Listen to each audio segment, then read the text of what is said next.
जय माता जी, जय माँ भवानी, जय माँ करणी। सभी को राजेंद्र सिंह निनोर का सादर जय माता जी। बड़ों को सादर प्रणाम। अभी हमारे राष्ट्रीय राजपूत कन्या सेना के प्रदेश अध्यक्ष श्री राज शेखावत साहब ने 4 रोज पहले जो निर्णय लिया, बहुत ही अच्छा निर्णय लिया आपने। आप एक सामाजिक व्यक्ति हैं। आपने सबसे पहले देश सेवा करी।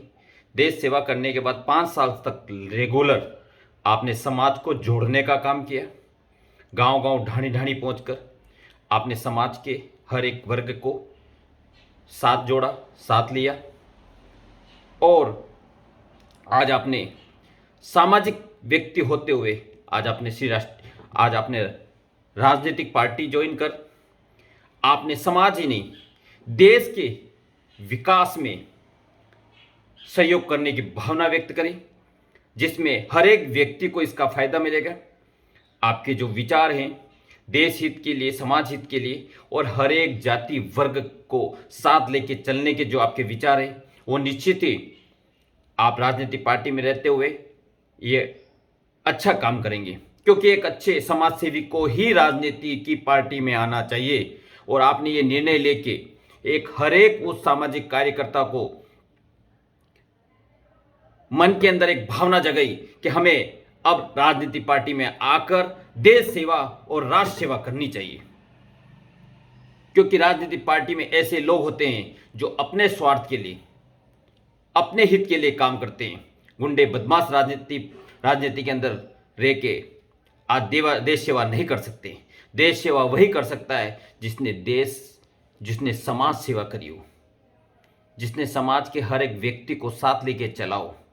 और आप ऐसे आदमी हैं और आपका ये निर्णय बहुत ही सही निर्णय है।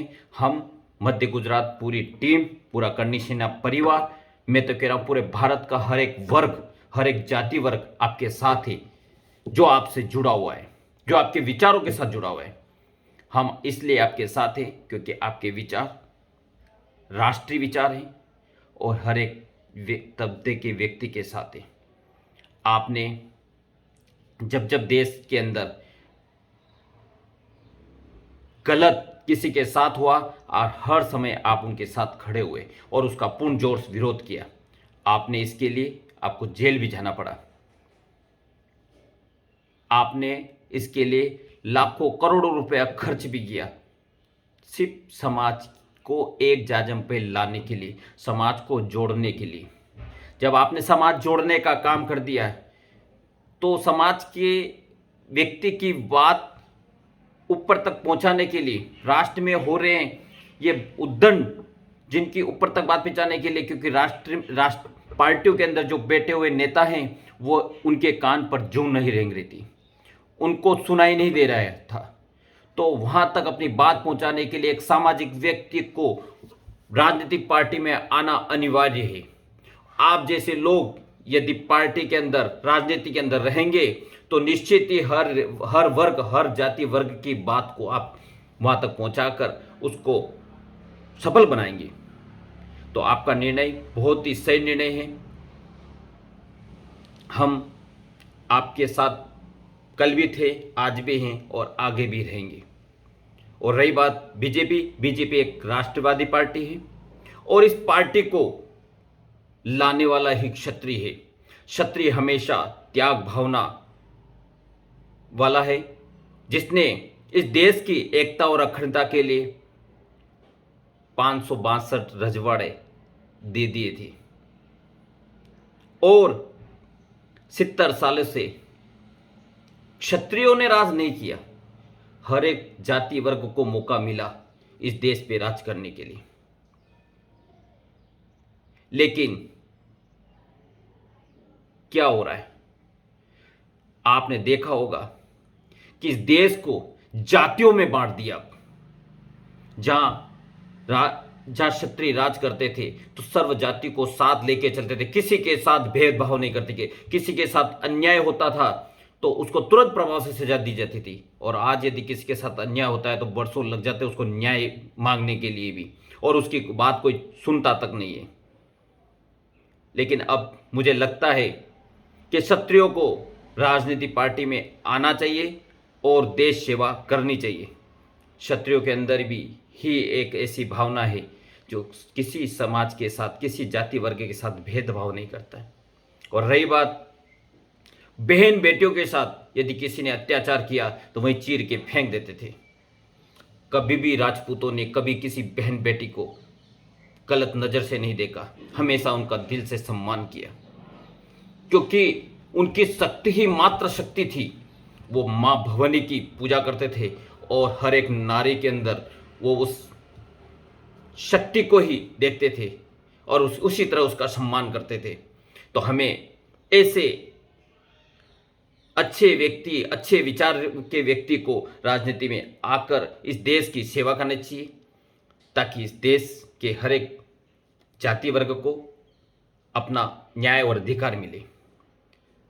रही बात 8 जनवरी भोपाल में एक जन आंदोलन, जनसभा हो रही है, तो करनी सेना परिवार भाई जीवन सिंह जी शेरपुर के नेतृत्व में एक महासभा भोपाल में करने जा रहे हैं, जिनका मेन उद्देश्य इस भारत के हर एक जाति वर्ग को न्याय मिले, किसानों को न्याय मिले, उनकी बात रखी जाए।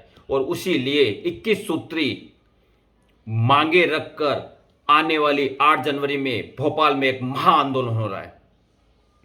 तो उस आंदोलन का भारत के हर एक जाति वर्ग के व्यक्ति को सादर आमंत्रित है। आप पहुंचे और इस महा जनसभा का एक हिस्सा बने, क्योंकि ये कोई एक जाति विशेष के लिए एक कार्यक्रम नहीं हो रहा है, ये हर एक जाति वर्ग, हर एक व्यक्ति के लिए, चाहे वो किसी राजनीतिक पार्टी का हो, चाहे वो किसी समाज का हो, सबको सादर आमंत्रित। जो राष्ट्र हित की बात करता है, जो राष्ट्र को समर्पित है, ऐसे हर एक व्यक्ति को इस जनसभा 8 जनवरी में पहुंचना चाहिए और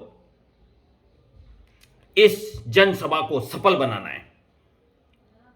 मैं धन्यवाद दूंगा भाई जीवन सिंह शेरपुर को, जिन्होंने विगत 5 सालों से करनी सेना झंडा तले समाज को एक करने का काम तो किया है और हर एक जाति वर्ग के व्यक्ति विशेष को साथ लेके चला है। और आज किसी जाति के झंडे के नीचे, मां भगवती करनी मां के झंडे के नीचे, उस झंडे के नीचे मां भगवती के आशीर्वाद से करनी सेना परिवार भोपाल के अंदर एक जन आंदोलन कर रहा है, जिसमें सरकार को पता चलेगा कि ये जनता, आम जनता क्या चाहती है। उनके जो मांगे हैं उनको सरकार को मानना पड़ेगा, झुकना पड़ेगा। सरकार हमसे है, हम सरकार से नहीं। तो हमें अपनी बात रखने के लिए इस जन आंदोलन में पहुंचना पड़ेगा, और जब हम जन आंदोलन पहुंचेंगे तो सरकार भी हमारी बात मानेगी। हमें कोई वहां लड़ाई या झगड़ा करना नहीं, हमें सिर्फ इस अपनी मांग रखने के लिए वहां उपस्थित होना है और उपस्थित होकर सरकार को बताना है कि देखो, लाखों की संख्या में ये जनता चाहती है कि आप हमारी मांगे मांगे और उनको हमारी बात माननी पड़ेगी। तो हमारा भाई जीवन सिंह जी शेरपुर 8 जनवरी भोपाल जन आंदोलन है, आप सभी को सादर आमंत्रित। जय माता जी, जय मां भवानी। राजेंद्र सिंह निनौर, करनी सैनिक।